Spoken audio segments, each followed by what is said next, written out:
It's raining lumens here as I bring you my general usage review of the Imalent MS03 torch, flashlight if you insist, and my goodness me, is this thing ridiculously bright at its higher levels, while also actually genuinely being a pocket-sized flashlight. And that's something that you can't say for everything out there.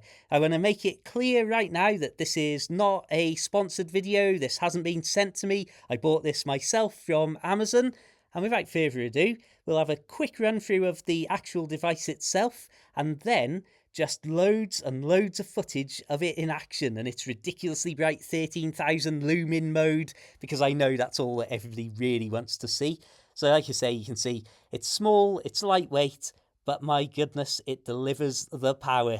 Speaking of power, the charging of this thing is actually one of the drawbacks in my opinion. First of all, you can see an incredibly well threaded on base there, and once you unscrew that you get the battery itself out, which itself is what you need to charge. So you couldn't just be walking along and plug this in, you have to unscrew and get the battery out to then charge it. So that's not going to be ideal in all cases, especially with a 3.5 hour charging time from empty.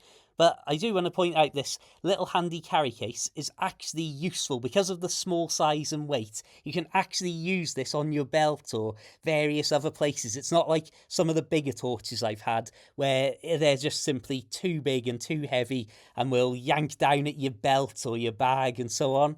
So I just want to show you this. This is my headlight that has more of a spotlight with a focused beam in the centre, whereas the MS03, and this is what I love, has just this fantastically wide, soft beam. You can see there's barely any kind of focus of it. It's just a brilliantly even, widespread light. This is a really great shot to illustrate that. You can see as I'm cycling through different brightnesses, it's lighting up a huge amount of the ground, but in a moment when I flick it around the trees, you can see firstly just how bright it is and what sort of distance it's maintaining that brightness, but also look at the width of that beam. This is a really fantastic floodlight. For me and my usage, which is not only a lot of outdoor adventuring at ridiculous hours of the day, but also a lot of outdoor filming, having something that lights up such a wide area so softly without harsh bright spots, and also is so bright at its lower levels where it might have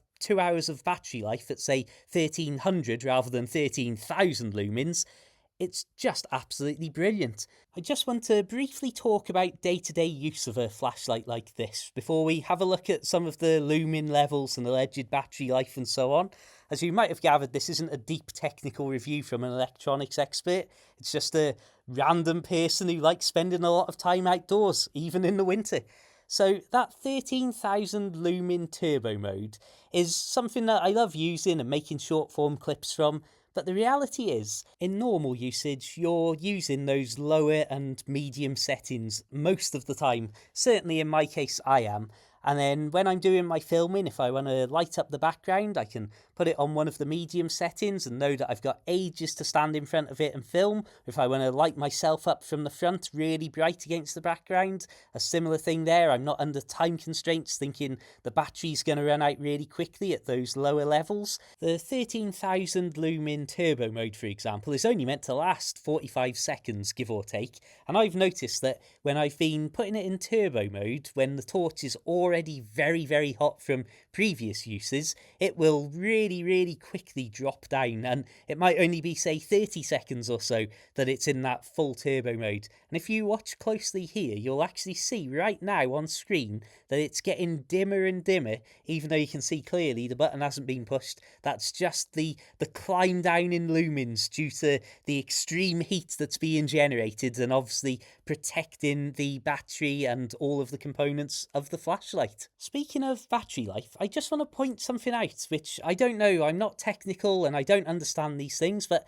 this is my Imalent head torch, and it charges from every single one of these cables and devices. So I just want to put this on camera. Don't worry too much about this clip. It's just there to illustrate that my phone and indeed the HT70 headlamp all charge from all of these.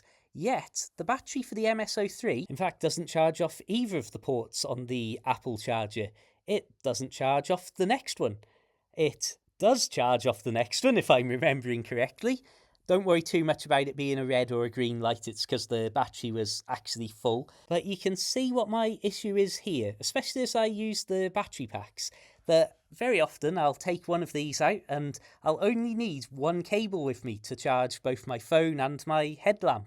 Whereas with this battery, I actually need a second cable, or to change the cable that I use, maybe to one that's going to be in a port that has a less rapid charging time. Not the end of the world, but definitely something to remember, because I could easily see myself going out with my usual battery pack and charging cable, only to find that I can't actually recharge the flashlight itself. I wanted to do a little bit of real-time chat as I'm manipulating these devices to give you a clearer idea of some of the strengths and weaknesses of the MS03. So firstly, what you're currently seeing is my HT70 headlamp with its 3,500 lumen mode, which, as we've discussed, has a much brighter central spot in the beam. Now if I switch that off and go to the full 13,000 lumen of the MS03, you can see it's a lot brighter, and if I keep the torch pointing forwards but pan the camera around, you can see from such a near range it is lighting up such a wide area. However, that central area directly ahead, beyond this small area of general shrubbery at the side of the path, I'd say is almost easier to see with the brighter spot of the far dimmer HT70. However, that doesn't mean that the overwhelming number of lumens here doesn't also light that area, but the camera and the human eye is going to be far more affected by the sheer width of this beam, and the peripheral vision of things that, say, if we're here, having a really bright bit of close foliage lit up is of course going to affect our night vision, trying to pinpoint stuff down in the distance. Whereas here, in a little bit of an opening, I will leave this pointing forwards, getting extremely hot in my hand, and you can just see how much of an area it's able to light up. Whereas the far more focused spotlight of the HT70, of course, has got plenty of light spilling out in either direction. However, the actual main illumination is clearly in one particular area. So in some cases, this is fantastic for these sort of tunnel-like paths and peering off into more distant things where you might not want things at the periphery of your vision to be lit up quite so brightly. However, of course, the MS03 just has that overwhelming number of lumens. I nearly fell over that tree root there. Oh, somebody's down here. Did you hear that? Somebody's launching fireworks by the river. Wow, that was literally somewhere right there. Oh, sorry, that caught me off guard. Now we're entering a much more open area. You can see that HT70 spotlight effect. If I switch that off and engage the MS03, hopefully you can see what I mean. I'm keeping the torch pointed forwards, moving the camera around, and you can see it has basically got everything lit up on screen there. And that is what makes this so fantastic and so useful, especially for my filming. Anyway, thank you very much for watching this video, my friends. I hope it's been useful. I hope at least it's been entertaining and curious. You can see here, because the torch is very hot, it's already just dropped down from that full 13,000 lumen burst mode.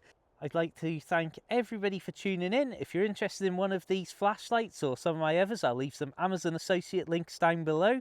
So if you buy through those, I will get a commission. So it's a great way to help support these videos if you're looking at buying something like this anyway. If not, I hope you've enjoyed the video regardless. I'd like to say a tremendously big thank you to my subscribers, my channel members, my Facebook subscribers, my PayPal supporters and Coffee supporters. Just thank you, everybody, for any support that I've ever received.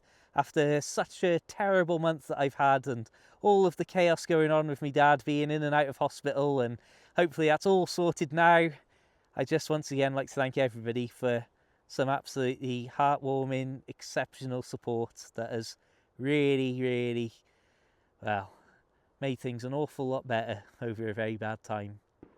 Please do check out my videos for loads of outdoor adventures and all sorts of fun and games, out camping, stealth camping, and general kit reviews like this. Until the next time though, have an absolutely fantastic day, keep it interesting, I'm currently surrounded by fireworks, so I'll say keep your dogs inside and well cared for. And until the next time, my friends, farewell.